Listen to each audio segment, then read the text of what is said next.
once again, back once again, back once again, back once again, back once again with a beat. Let the bass kick. You know, wisdom starts with a decision.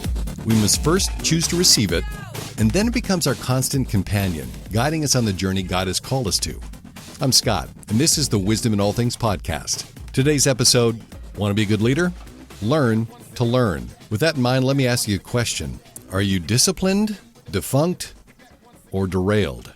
Monique Valcour says, research shows that leaders who think and act from the same assumptions and behavioral repertoires they've used for years are prone to stagnate, underperform, or derail. To sustain success, you must develop learning agility. So how do you approach learning? While Monique is talking in terms of our careers, it is probably best asked of all areas of our lives. Are you disciplined, defunct, or on your way to being derailed? I realize that those are pretty dramatic terms, but as you consider where you are in life, or your career, or even your relationships, which of those words best describes where you're at? The difference between being disciplined, with learning, growing, as opposed to being defunct or derailed, have a lot to do with how we approach our learning. There's gaining more knowledge by reading or squeezing in another webinar, and then there's really observing and examining our experiences. What we're talking about is more about the latter. Valcour identifies what may be a new phrase to some. It's called learning agility. I've not heard learning described this way before, but it is very intriguing.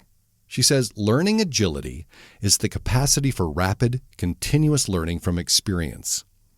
Agile learners are good at making connections across experiences, and they're able to let go of perspectives or approaches that are no longer useful. That is, let go of things that don't work, grab a hold of those things that do. So considering this approach to learning, it should not just be confined to our careers, but becomes a necessity in our roles as leaders. Good news, we're all leaders. Bad news, we're all leaders. I wonder if half the battle is just accepting that fact.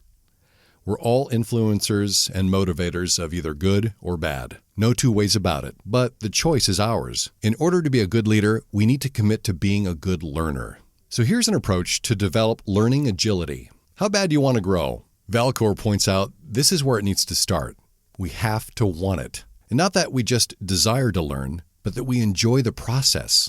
So much so that we don't get defensive and we're willing to take risks. Do you desire it that much? So that may be the first barrier to overcome. Next, this is about reading life, not about reading books. As I mentioned before, there's this need to educate ourselves through books and webinars, on and on. But what we're talking about is experiences. Developing learning agility, she says, also involves being open to new experiences, new people, new information, and learning to recognize and change automatic routines. The approach we're talking about is a little bit more dynamic. Another question. Do you like new things? I don't always, but that could be a problem. She says many leaders miss out on key learning opportunities because they avoid questioning themselves or intentionally moving outside of their comfort zones. So we do need to grow to like new things. So with that in mind, here's a quick overview of Monique's 4 ways to become a better learner.